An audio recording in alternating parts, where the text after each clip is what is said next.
My major conviction is that asset-intensive organizations haven't changed. They're stuck.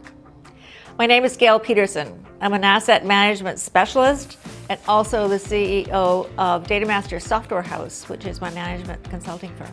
A computerized maintenance management system or an enterprise asset management system is over the top. It has to be there. One of the things that has to happen, must happen, is the asset performance register needs to be complete. If it's not, this can be an incredible point of risk for the organization. It can actually cause license to operate to be revoked. Leadership comes from everywhere in the organization, and what's really critical is for your C-suite to be informed.